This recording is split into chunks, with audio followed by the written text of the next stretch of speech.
예, 룻기 3장은 이제 그 보아스와 절대적으로 가까워져야 되는 것에 대해서 나오미가 이제 이 룻을 계속 코치하는 그런 상황인데, 그 나오미가 모압에서부터 출발할 때, 나오미는 그 교회라고 말씀을 드렸잖아요. 예, 그래서 이 나오미가 이제 출발할 때서부터 이 룻을 인도하는 거죠, 그죠? 베들레헴까지 본격적으로 이제 베들레헴까지는 룻이 인도를 하는데, 그 다음서부터 이제 보아스를 만나면서부터 보아스의 소년과 보아스의 그 소녀들과 함께 떨어지지 말고 이들과 항상 동행해라. 이래서 그 믿음을 가지고 있는 사람들의 연합되어지는 그런 상황. 그래서 실제적으로 우리의 삶 가운데 그 믿음의 형제 자매들과 목회자와 이렇게 함께 동역하면서 이렇게 앞에서 밀어주고 이렇게 따라가는 그런 현장을 띄고 있다, 이렇게 볼 수가 있습니다. 예, 그런데 이제 3장이 되면서 그 나오미가 너 어디서 이렇게 하냐 했더니 보아스를 만난 거. 내가 하나님을 만났어. 내가 이렇게 암에 걸렸었는데 주님이 나를 이렇게 고쳐주셨어요. 아니면은 내가 하나님의 나라를 이렇게 깨달았는데 뭐 이렇게 얘기했을 때 이제 보통은 이제 메인 센터에서는 그 목회의 길을 가는 사람들이다, 이렇게 볼 수가 있어요. 그래서 그 술람미 여자도 나중에 그 예루살렘 딸들을 이끄는 그런 위치에 있는 것을 보게 되는데, 여기서 이제 룻은 이 보아스의 그 소녀들과 함께하고 소년들과 함께하면서 따라가는 입장에서 있지만은 이제 추월하는 그런 상황으로 나타나게 되죠. 그래서 출발선상에서는 이제 모압적 신앙으로 출발을 하지만은 이 베들레헴에 이르렀을 때는 이 베들레헴이 떡집이기 때문에 여기서 하나님의 나라의 영해양식을 이제 공급함을 받는 깨닫는 그런 형태를 그 보리 이삭과 밀 이삭을 주는 것으로 표현을 하고 있습니다. 예, 그래서 2장에서 이제 오멜을 이렇게 오멜의 분량만큼 이제 보리를 주었다, 이렇게 하는데 나중에는 에바만큼 이제 주셨다. 그래서 이 에바만큼의 준 상황은 그 오멜은 에바의 10분의 1인데, 그래서 이 에바는 22리터 이상 45kg까지 이 리터까지 하는 그런 상황입니다. 예, 그래서 이 나오미의 코치를 받으면서 이 교회 공동체의 코치를 받으면서 이 성도들이 이 믿음이 자라가는 그런 현상이 나타나는 상황이다, 이렇게 볼 수가 있습니다. 이러면서 이제 교회 공동체의 시어머니 나오미가 이르되 내 딸아, 내가 너를 위하여 안식할 곳을 구하여 너를 복되게 하여야 하지 않겠느냐, 이렇게 이야기하면서 이 룻을 보다 더 적극적으로 그 예수 그리스도와 연합되어지는 그런 상황으로 몰고 가는 그런 상황이다, 이렇게 볼 수가 있는데, 이 룻기는 이스라엘과 더불어서 최종적으로 이방인이 그리스도의 신부의 믿음에 이르러서 또다시 새로 자라나는 그 성도들을 이끌어내는 그런 상황까지 설명하고 있습니다. 그래서 아가서에서도 술람미 여자가 출발선상에서 내가 비록 해달에 이렇게 모양을 띠고 있지만 검은 해달의 모양 같을지라도 나를 비웃지 마라. 내가 솔로몬의 시장과 같다라고 이렇게 선언을 하면서 이제 나아가게 되는데, 솔로몬의 술람미 여자도 나중에는 나의 누이가 이제 아직 가슴이 없어서 나의 누이가 어떻게 이렇게 살아가면은 내가 이제 무슨 문을 해줄 거고 뭐를 해줄 거고 이렇게 하면서 믿음의 후배들에게 자라나는 성도들을 이끌어내는 어떤 소망을 가지고 있는 술람미 여자의 모양을 띠고 있거든요. 근데 이제 여기에서는 이제 베들레헴에 입성했기 때문에, 그리고 보아스를 만났기 때문에 이 교회 공동체의 나오미가 보다 더 적극적으로 이제 예수 그리스도를 만나면서 그리스도의 신부의 모양이 되기 위해서는 어떻게 해야 된다라는 것을 코치를 합니다. 예, 그런 것처럼 우리 교회 공동체에서도 이제 집사님 이렇게 해야 됩니다. 저도 지금 이 룻기를 다시 반복하는 게 뭐냐면은 종말론적 입장에서 우리가 믿음을 세워가는 그 길을 성도들이 잘 모를까 하여서 이렇게 구원의 길, 생명의 길의 차원에서 다시 한번 이거 반복을 하는 그런 차원이거든요. 그래서 이제 이 베들레헴에 이르렀을 때는 보리이삭, 밀타자 이런 것들을 하나 두 개 이렇게 줍다 보면은 실제적으로 보아스의 타작마당에 이르게 된다는 거예요. 내가 그만큼 이 보리이삭 타작마당을 엄청 많이 쌓아놓은 상태처럼 하나님의 나라에 대해서 이 성경을 많이 깨달아서 예수 그리스도를 많이 알게 되어지는 그런 상태에 이르게 된다라는 거예요. 그것을 어떻게 해야 되는지 이 나오미가 교회 공동체가 성도들에게 이 말씀을 통해서 가리키고 있는 그런 상황이라는 거죠. 그래서 내가 함께 하던 하녀들을 둔 보아스는 너희 그 예루살렘 딸들아, 여기서 하녀들이 나오는 거는 뭐냐면은 이 그 소녀들과 하녀는 약간 차이가 있어요. 이제 소녀들은 예루살렘 딸들 그 그리스도의 신부의 믿음의 입장에서 연합하고 따라가는 공격적으로 그 믿음을 세워가는 성도들을 말하지만 이 하녀의 입장에 되었으면은 소년과 같이 섬기는 자, 일하는 자의 개념으로 조금 전환이 돼요. 그래서 주의 종들에 해당되어지는 보다 더 적극적으로 하나님의 나라에 그 섬김을 하는 이런 사람들을 이제 그 주님이 사람을 이렇게 쓰는 그런 상황이죠. 우리가 새벽에 나가면 일꾼을 고용하잖아요. 그 고용하는 것 같은 그런 상태가 됐다는 거예요. 그래서 그 하녀들을 둔 보아스는 우리의 친족이 아니냐? 그래서 우리가 신부르기 비유해서 보면은 어느 집이 이스라엘은 땅을 매매하는 것이 아니라 땅은 그대로 있는데 이 땅을 이렇게 김씨네 집, 이씨네 집 이렇게 딱딱 나눠놨죠. 그 여호수아에서 이렇게 나눠놓은 상태에서 이렇게 망하게 되거나 어떤 이제 어쩌고 저쩌고가 돼서 이 땅을 팔고 싶거나 우리 집안이 망했거나 먹을 것이 없거나 그러면은 이 땅을 파는 게 아니라 소작농만 파는 거예요. 이렇게 농사 짓는 권리만 파는. 그래서 연도에 따라서 그 희년을 중심으로 해서 이 연도가 얼마만큼 남았느냐에 따라서 이 가격이 왔다 갔다 하는 그런 상황이에요. 그런데 혹시라도 이것이 그 사람 집으로 혹시 세상이 바뀌어서 넘어갈 수 있고 위험하니까 매매 이 땅 자체가 이런 위험한 상황에 있기 때문에 가까운 친척이 여유가 있으면은 이 땅을 사주는 그런 상태예요. 사줘서 소작에 대해서는 또다시 이제 딜을 해야 되겠지만은 위험하지 않는 상황으로 이 땅을 이 친척이 사주는. 그러면서 이 집에 그 남편이 혹시라도 죽었으면은 부인을 삼아서 이 여자도 보호해주고 자녀들도 이 집의 이름으로 세워주는 그런 상황이 신부르기인데, 이게 사실 굉장히 돈 떨어지는 일도 아니고 예수 그리스도의 믿음 안에서 세워가는 거기 때문에 엄청 귀찮은 일이고 손해보는 장사죠. 그러다 보니까 내가 이거 하기 싫다 이러면 안 할 수 있어요. 그래서 그렇게 되면 신을 벗어서 이렇게 그 사람한테 주는 거거든요. 그러면 이제 이거는 약간 부끄러운 상황이다 이렇게 선언을 하고 있어요. 그런데 이제 이러한 것들에 있어서 신부르는 그런 상황인데, 이 친족이라고 하는 것은 그런 것까지 책임져주는 의무이기도 하고 권리이기도 하면서 책임이기도 한 그런 상황으로 선언하는 거예요.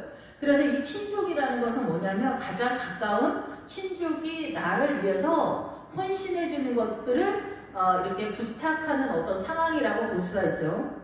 그래서 보아스는 우리의 친족이다 이렇게 하는데, 보아스가 예수 그리스도를 상징하기 때문에 앞 시간에서도 설명을 드렸지만은 이 보아스는 우리의 창조자가 되시잖아요. 아버지는 창조주가 되시고 예수님은 창조자가 되신다고 볼 수 있죠. 그래서 우리를 만드신 신부를 우리가 신부고 예수님은 신랑이신데, 신랑 되신 예수님이 우리를 만드셨기 때문에 가장 우리에게 친족이 누구겠어요? 최고로 가까운 친족이 예수님인 거예요. 신랑 대신. 신랑이 아내 일을 전담하잖아요.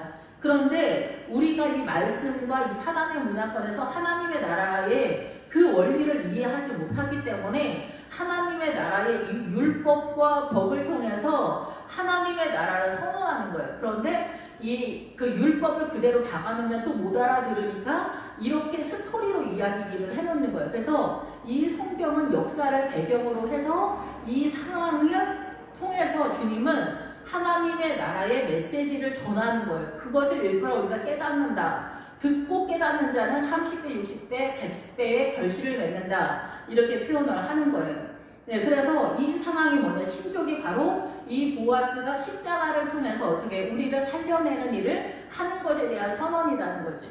이 뒤로 가면은 그것에 대해서 신부르기에 대해서 이제 3장 후반절에 이 적극적으로 이것이 표현이 되고, 이 4장에서는 신부르기의 그 현장에 대해서 이야기하는 것을 보게 됩니다. 그래서 보아스는 우리의 친족이 아니냐, 우리의 이 가난하고 이 척박한 환경, 자녀가 없는 것 이런 것들도 다 해결해 줄 수 있고 우리 기업에 대해서도 다 해결해 줄 수 있는 가장 가까운 친족이야. 그러니까 그에게 잘 보여야 해. 가까이 가야 돼. 그리고 그에게 우리의 사정을 이야기해서 시무르기를 부탁해보자. 이런 상황으로 나오미가 이야기하는 거고 교회 공동체가 이 제 문제를 결국은 주님이 해결해 달라. 이런 상황으로 나아가는데 이미 우리는 십자가 그 뒤에 있는 상황이기 때문에 이 상황이 십자가와 연결되어서 우리가 이방인이 살아난 상황까지 와 있는 그런 상황이고 이제는 다시 오실 예수님을 기다리는 그런 믿음의 상황이 있다라는 것입니다. 보라 그가 오늘 밤에 타작마당에서 구리를 까볼 것이다 이렇게 선언을 하는데 이 밤에 나오는 거는 어둠이잖아요. 그래서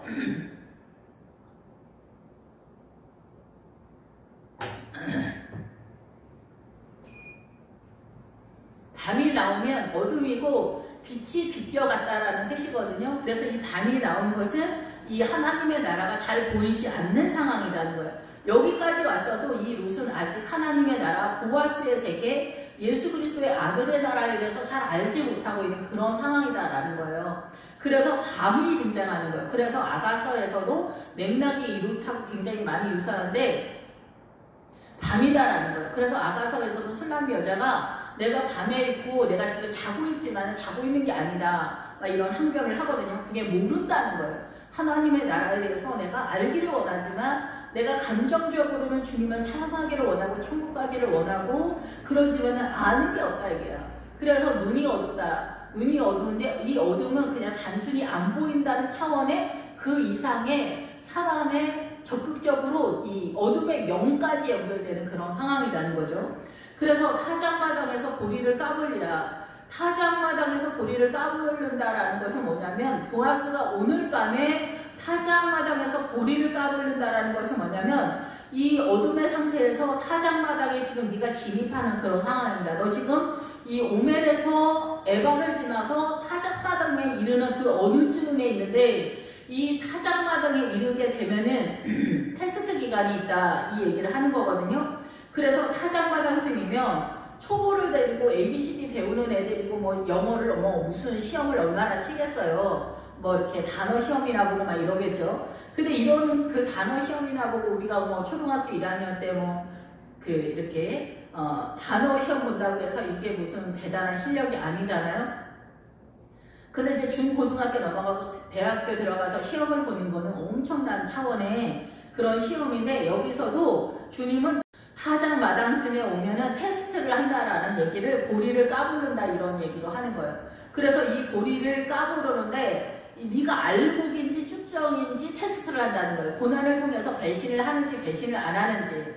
이 정치경제에서도 보면은 당 차원에서 지금 현재 시점에서 내가 여당 편을 들 거냐 야당 편을 들 거냐 그래서 나중에 정권을 바꿨을 때 우리 당이 어떻게 하면 계속해서 유지할 수 있느냐 이런 상황에서 이제 막 이렇게 정치색을 띠잖아요. 그런 것처럼 여기서 이제 고리 타작을 타작마당쯤에 이른 얼추 이제 얘가 예수님을 믿을 것 같으면은 환란이 들이닥치는 거예요. 고리를 까부르면 어떻게 해야 돼요? 고리를 까부르면 생각나는 사람이 있죠. 예수님께서 베드로한테 그랬잖아요. 사단이 너희를 청구하였지만 사단이 너희를 이 고리를 밀가부르듯 하려고 청구하였다. 사단이 우리를 이 시험이 당하는 이렇게 까불면 어떻게 해야 돼요? 난리가 나잖아. 이 밀의 입장에서. 예, 그런데 알곡은 아무리 환란이 닥쳐도 이 밀이 알곡이면은 뒤로 빠지고 체질을 하면은 껍데기로 날아가거든요. 그래서 이 환란을 통해서 만약 이 예수님의 십자가 달려 죽는 그런 상황인데 베드로가 여기서 배신을 하긴 하지만 예수님이 이제 네가 회개하고 나서는 이제 나를 잘 따르라고 이렇게 얘기하시잖아요. 그러면서 주님 먼저 갈릴리로 간다 이렇게 얘기하시는데 여기서도 마찬가지로 그 타작마당에서 내가 너를 고리를 까불고 있다. 예, 그래서 알곡인지 가짜인지를 이 타작마당에서 주님이 밀을 까불고 있는 그런 상황인데 네가 거기 들어가야 된다 얘기하는 거예요. 거기 들어가서 네가 진짜인 거를 확인을 주님 앞에 시켜야 되는데 그게 거기서 나오는 표현이 뭐냐면은 그 타작마당에 들어가서 누우라는 거예요. 이 눕다라는 단어가 성적인 의미에서의 그것도 있지만은 죽는다는 의미도 있어요. 그래서 이 눕는다라는 뜻이 뭐냐면 이게 예수 그리스도의 십자가를 얘기하는 거예요. 너도 그래서 십자가처럼 죽어야 되는 그 분위기를 이야기하고 있는 거거든요.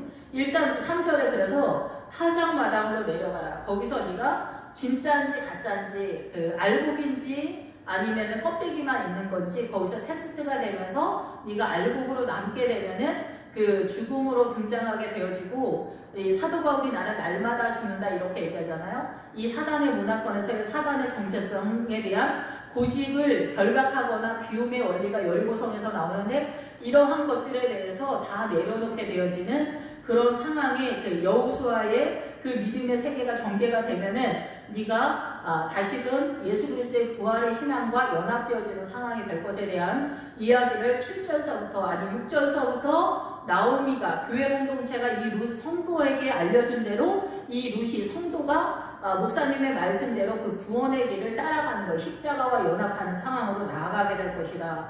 거기서 예수 그리스도의 그 부활의 신앙을 만나게 되면은 그 예수님, 너의 신랑 되신 예수님께서 너의 그 생명의 길을 가는 거를 거기서 다시 알려줄 테니까 너 그쪽으로 가라. 보아스가 알려줄 거다. 이렇게 얘기하는 거예요.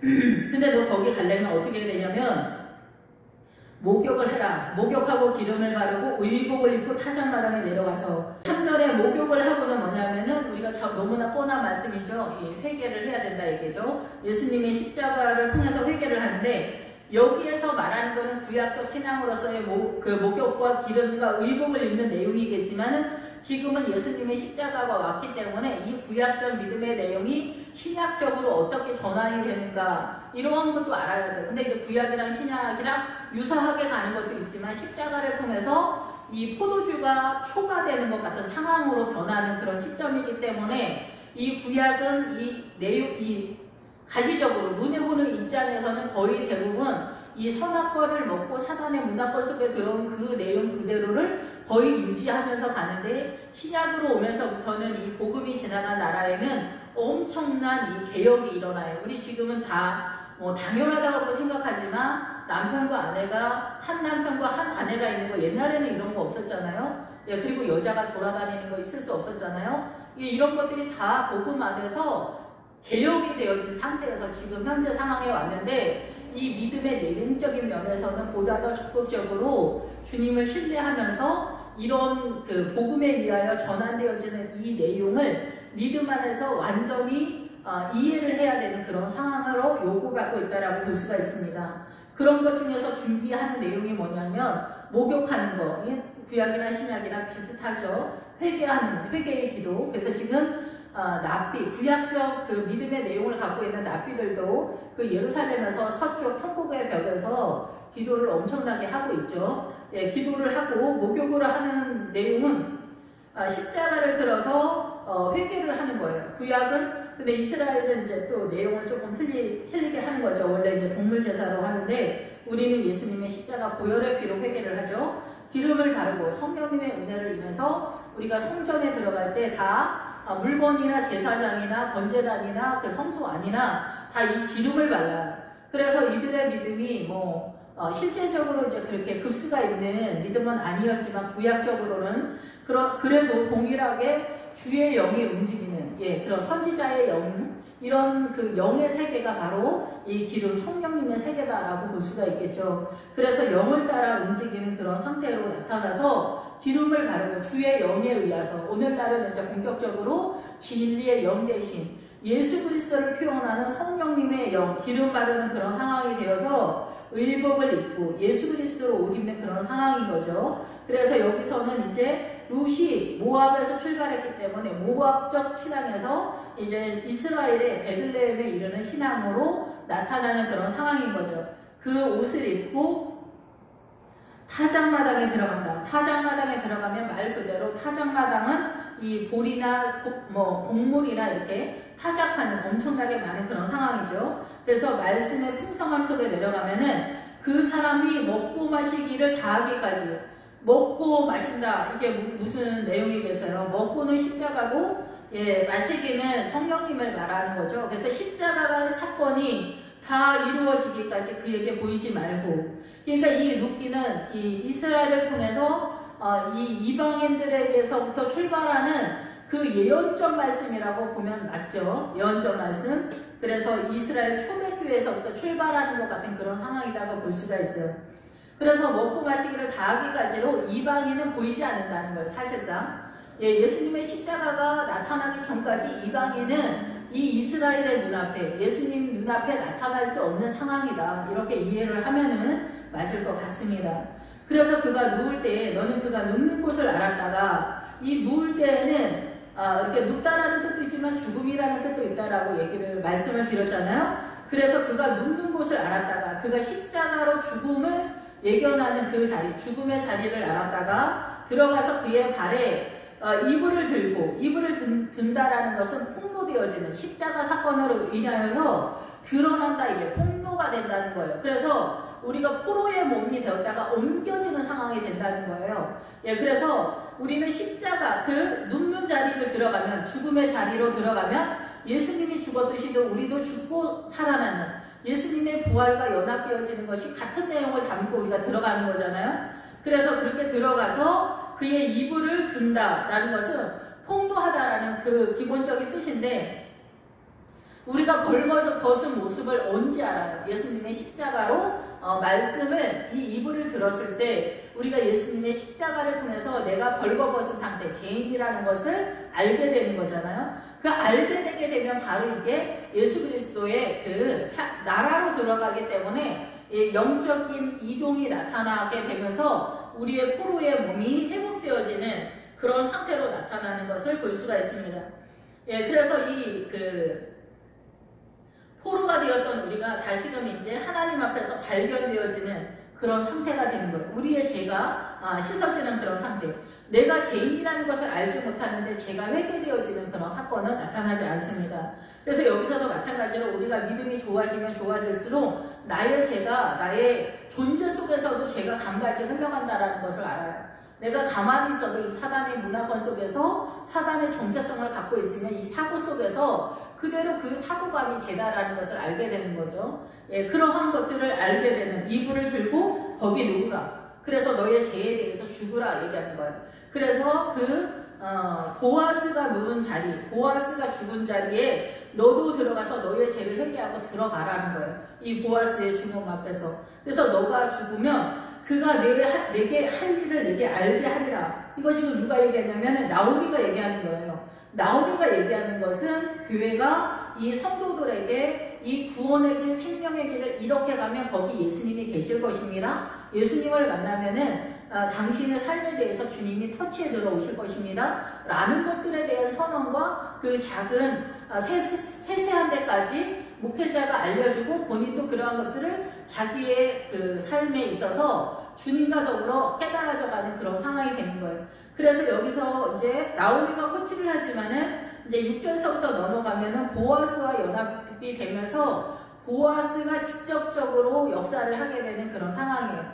그러면서 이제 보아스가 예수님이 직접적으로 나를 컨트롤하기 전까지 이 수준까지 올라오기까지 보아스의 소녀들, 그리고 나오미, 이 나오미가 교회 공동체니까 이 소년들과 소녀들과 이 전체적인 거에서 내가 이 예수 그리스도의 신부의 믿음으로 가기까지 지금까지 협력했던 사람들이다, 성도들이다. 먼저 이 복음의 길을 갔던 사람들이다. 이렇게 이해를 하면 되고, 이 시어머니 나오미가 이 루시, 이 구원의 길, 그리스도의 신부의 믿음에 가기까지 먼저 코치를 하고 이 길을 알려주는 그런 상황이다. 너는 그래서 반드시 내가 너에게 알려준 대로 가게 되면은 거기 보아스가 눕는 자리가 있을 거다. 보아스의 십자가, 보아스의 죽음, 예수 그리스도의 죽음을 만나고 거기서 너를 꺾어서 그 구원의 길, 생명의 길을 따라가다 보면은 부활의 신앙을 만나게 될 것이고, 너는 그 타작마당에서 이 미를 까부르는 보아스를 만나고 그 십자가 먹고 마시기까지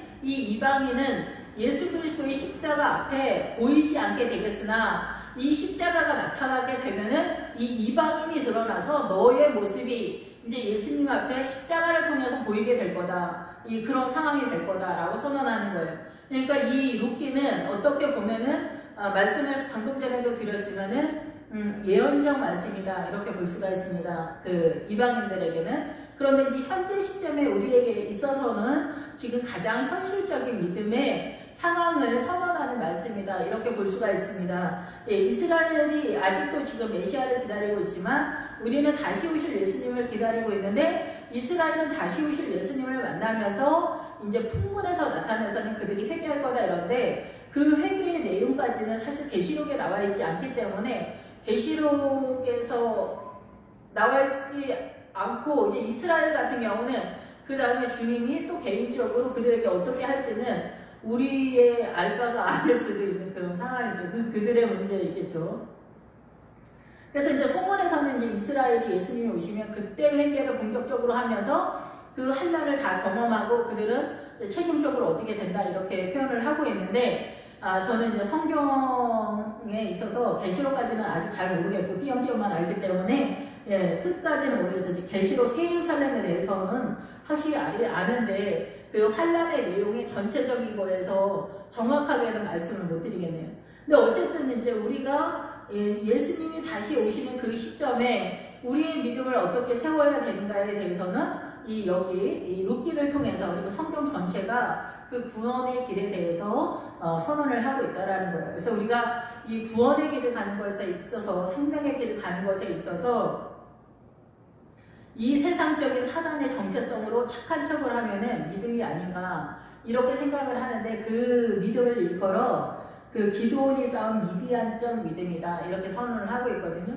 그래서 미디안의 세력이 말하는 거는 이 사단의 문화권에서 착한 사람들 모양을 띠고 있는 그 어떠한 세계다 이렇게 표현을 하고 있다고 저는 이해를 하고 있습니다. 여호수아 사사기를 통해서. 예, 그래서 그거는 약간 복음이라기보다는 복음의 사이드에 있는 것이죠. 예, 직접적인 그 복음의 내용이라고 보기 어렵습니다. 예, 복음의 내용은 훨씬 더 우리가 생각하는 그 이상의 세계를 여호수아에서 선언을 하고 있습니다.